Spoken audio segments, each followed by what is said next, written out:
Today, we are talking one of the most important questions on almost every Dynasty manager's mind: Jaxon Smith-Njigba or JAHMYR GIBBS. Whether you're at the 102 and 1 quarterback leagues or the 105 in Superflex, you're probably going to have to make this decision. Both of these players are great in their own rights. I'm going to settle at the end of the video. Before we get into it though, if you guys could, go leave a like on this video. I'm answering every single comment. So if you guys have any questions, let me know. And subscribe to the channel. It is the #1 way to support me. It's completely free, and you can always change your mind later. With that though, guys, let's hop right into it with our first criteria, and that is college production. Touchdown, Smith-Njigba! Are you kidding me? And so, the college production between these two guys is vastly different in terms of the fact that one of them was very consistent and the other had one phenomenal season. Of course, I think you know what I'm talking about. I'll start with Jaxon Smith-Njigba. One of the best collegiate seasons I've seen from a wide receiver, and he did it as a sophomore in college. Of course, freshman year, he didn't really get on the field much. He was playing behind Garrett Wilson and Chris Olave. What more could you really expect from Jaxon Smith-Njigba? But then, sophomore year, you would probably expect him to be somewhere in line with Chris Olave, Garrett Wilson, maybe a little bit behind, but no, he blows them out of the water, having 1,600 yards in his second season, ahead of Garrett Wilson, who only had 1,000 yards, and Chris Olave, who only had 900 yards. Both of these were still phenomenal performances from the wide receivers.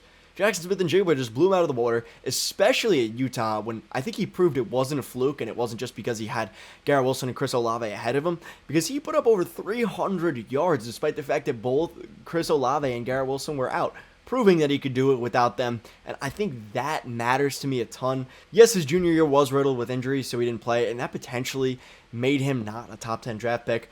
Either way, a phenomenal season. JAHMYR GIBBS was quite the opposite. JAHMYR GIBBS was very consistent throughout his collegiate career, even coming in to his freshman year at Georgia Tech and performing quite well, having almost 800 total yards from scrimmage, which is very good for a freshman coming in. Then, that's when he transfers to Alabama and the SEC and puts up a monstrous season, having almost 1,400 total yards from scrimmage, with almost 450 of that coming from the receiving game. Either way, both these guys had great collegiate careers. I am going to give the nod to Jaxon Smith-Njigba simply because his best collegiate season simply destroys JAHMYR GIBBS' best collegiate season. I'm fine if you want to go with the consistency, but for me, I'm going with the peak here. I'm going with Jaxon Smith-Njigba. Now let's hop into our next category, and that is draft capital. Touchdown, Alabama! JAHMYR GIBBS, what a play! Next up, we do have draft capital, and draft capital is pretty clear-cut for me. I mean, for one, JAHMYR GIBBS went 12th overall, which puts him in elite stratosphere of running backs. Only 7 running backs other than JAHMYR GIBBS have been drafted top 15 in the NFL draft. We got Melvin Gordon, we got Todd Gurley, we got Christian McCaffrey, we have Saquon Barkley, we have Leonard Fournette, we have Ezekiel Elliott, and we obviously have Bijan Robinson as well in the same draft. That's it. That is everyone who has went top 15 in the last 10 years of the NFL draft. So JAHMYR GIBBS is an elite company, that is for sure. What about Jaxon Smith-Njigba's draft capital? It's phenomenal as well. Don't get me wrong, his draft capital is great. Going 20th overall puts him right near wide receivers like CeeDee Lamb, Justin Jefferson.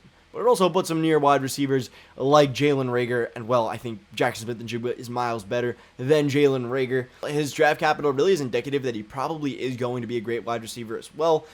I do give the nod to JAHMYR GIBBS just because his draft capital is historic, rather than JSN's draft capital, which is simply just great. Either way, let's move on to my next category, and that is physical attributes. 4-man rush, Prescott going deep, has Lamb, he's got it, and the spin! And so when talking about physical attributes, I'm talking about things like the combine, things like their height, weight, and I'll start with Jaxon Smith-Njigba here. Jaxon Smith-Njigba really just checks every box you'd like to see. He's 6 foot, 200 pounds, which is pretty much a prototypical wide receiver size and height in today's NFL, which is great. He's very agile, posting the 12th best 3-cone since 2007 and the 4th best 20-yard shuttle since 2007. So his change of direction is simply elite. He's a very good wide receiver at changing direction. Well, maybe you could ask for the speed to be a little bit faster. It's really about it. Whereas with JAHMYR GIBBS, there is one question mark. Yes, JAHMYR GIBBS is extremely fast. Yes, his change of direction is elite. He is just all around a great athlete. But his height does bring a little bit of concern that he may never be a 3-down true workhorse. That's why I do have to give the nod to Jaxon Smith-Njigba here, just because there simply is really no flaws in his profile. I'm going JSN. Either way, let's move on to positional need. Touchdown, Smith-Njigba! Are you kidding me? And positional need is going to be something that's going to vary from league to league. There are leagues out there which only start 1 running back. There are leagues which start 3 running backs. So obviously this is going to be very dependent on your league settings. But generally speaking, for a very standard league where maybe it's 1 quarterback or super flex, you got 2 running backs, you got 2 wide receivers, and then anywhere between 1 and 3 flexes. Generally speaking, there are a lot more good wide receivers in the NFL than there are good running backs. I mean, just take a look over at Keep Trade Cut and check out the wide receiver 50, for instance. The wide receiver 50 is Juju Smith-Schuster. While it's not the best of plug and plays, you are fine starting Juju Smith-Schuster when buys come around during your season. Whereas the running back 50 over on Keep Trade Cut is Israel Abanikanda. And I loved Israel Abanikanda coming out. But this is a 5th round pick. The odds that Israel Abanikanda has more than, let's say, 10 games of great production over the course of his career are pretty low. So most of the time where I can, I'm taking the elite running back option over the elite wide receiver option simply because of scarcity in the market. There are less great running backs than less great wide receivers. So I'm going with JAHMYR GIBBS here on this one. Depends on league settings, obviously. There are different routes you can go. If you start 5 wide receivers, sure, go Jackson Smith and NJIGBA. But generally speaking, I'm going JAHMYR GIBBS here. Next up, I want to talk situation. Catch, puts on a move, and another one, and Wilson is very close to a first down. And so I'll start with Jackson Smith and NJIGBA here. And Jackson Smith and NJIGBA, I think, is in a better situation than people are giving him credit for. But there are some question marks, both short and long term. Short term, we do have a pretty crowded wide receiver room. You got Tyler Lockett, you got DK Metcalf. And although Jackson Smith and NJIGBA should overtake Tyler Lockett in the long term, I think this year it could be a decent split between the two, with Jackson Smith and NJIGBA probably leading them in targets, probably pacing them in targets, although you could easily make a case that Lockett is ahead in targets. Long term, you got the question of Geno Smith. Is Geno Smith a great quarterback? Yes, he looked great last year, but we simply don't know if he's going to be great in the long term. I personally lean towards yes. I liked what I saw from Geno Smith a lot last year. But at the same time, is it guaranteed that Geno Smith is a great quarterback long term? No. Not even close. He could be pretty bad for the Seattle team, but with the amount of weapons they have, I don't think they're going to be able to draft a new quarterback. They could bring in somebody old, but we really just don't know what this quarterback situation is going to be like in the long term. Moving on to JAHMYR GIBBS. I think JAHMYR GIBBS is in a phenomenal situation. I mean, for one, Pro Football Network ranks the Lions as the number 3 offensive line in all of the NFL. You got Eric Decker, you got Ragnow, you got Sewell. Great offensive linemen. Not only that, Jared Goff has supported phenomenal running backs in years past. I mean, yes, he had Todd Gurley, and you can make the case that it was more Todd Gurley than Jared Goff. I would probably agree with you. It probably was. But last year, we got Jamal Williams finishing as the running back 8. We've had DeAndre Swift finishing as a top 20 running back year in and year out, despite missing time every single season. Not only that, DeAndre Swift, the past 2 seasons, guess how many targets he's had? If you would guess 78 and 70, you'd somehow be correct. That was a crazy guess, by the way. Either way, he had a ton of targets this last season despite the heavy reluctance for the Lions to go out and use him. So I really like the fact that JAHMYR GIBBS will be the premier receiving back in this offense. He could easily hit 100 targets this season, and I don't think anyone would bat an eye. And if that's the case, you are going to finish as a top 10 running back. Probably a top 5 running back, if anything. Also, you have David Montgomery here to lighten the load. It's not like they're going to be force-feeding 300 carries down JAHMYR GIBBS' throat, and I'm honestly fine with that, especially considering JAHMYR GIBBS' frame, for one, but two, the fact that he's going to operate much better as a receiving back, and receiving backs, generally speaking, are more valuable than just pure running backs at the NFL level. So I really, really like the situation JAHMYR GIBBS find himself in. They trade away DeAndre Swift as well, meaning they are fully committed to JAHMYR GIBBS. That's why I am giving the nod to JAHMYR GIBBS pretty handily. This is honestly probably the most lopsided out of all of my trials so far. Either way, let's move on to these players' floors. Going deep, he's got Judy inside the 15. And so I'll start with Jackson Smith and NJIGBA here.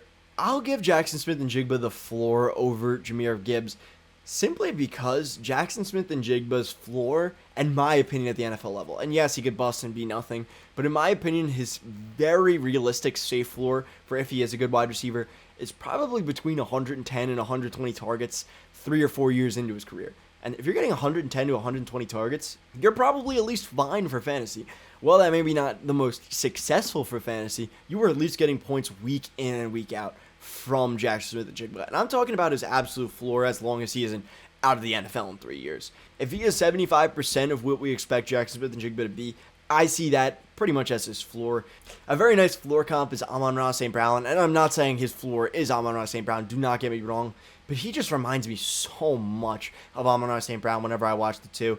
Both are such fluid route runners, both can get separation on the dime. I think both of them are great players.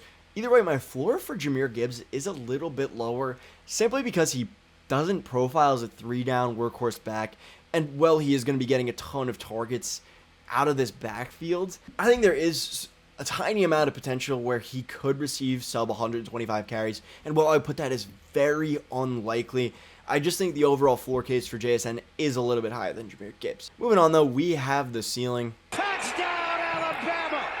JAHMYR GIBBS, what a play! Again, you could probably make a case either way here, but I think JSN's ceiling is just a little bit lower. I mean, this is probably a guy who could reach 170 targets, so I'm saying his ceiling is still very high. He is one of the best floor-ceiling combos out of any player in this draft outside of Bijan Robinson. But I'm going to give the nod here to JAHMYR GIBBS because having a running back that is not only great as a pass catcher but does receive in the range of 150 to 200 carries a season puts him in range with somebody like an Austin Eckler and Alvin Kamara. And both of those guys have finished as the running back one in points in their careers, whereas with the wide receivers it might be a little bit more hard to define.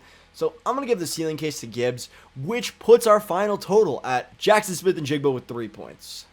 And JAHMYR GIBBS with 4 points. So right here, I am leaning JAHMYR GIBBS a little bit. I do actually have the 102 in my single quarterback main Dynasty league. So I personally am taking JAHMYR GIBBS here over Jackson Smith-Njigba. I hope that does reassure your decision a little bit, or your potential decision in a couple months from now. I do lean Jackson Smith-Njigba slightly. I think the situation is better, the draft capital is better. And, well, Jackson Smith-Njigba in his own right is a great player, don't get me wrong. Somebody I would be absolutely fine taking at the 103. I would just rather have JAHMYR GIBBS slightly. Let me know down below what you guys think in the comments, though, because I know there's a lot of debate about this. They are going pretty similarly over on Keep Trade Cut. Either way, hope you enjoyed the video. Go give this video a like. Again, I'm answering every single comment. If you guys want to see more videos like this between player X and player Y, I would love to do it. It was a lot of fun doing the research for this video, so please let me know down below about that as well. And subscribe to the channel. It is the #1 way to support me. Now, if you want, you can click right over here. Check out some of my other Dynasty videos. Other than that, peace out, guys. Have a good day, a good night, and a good life.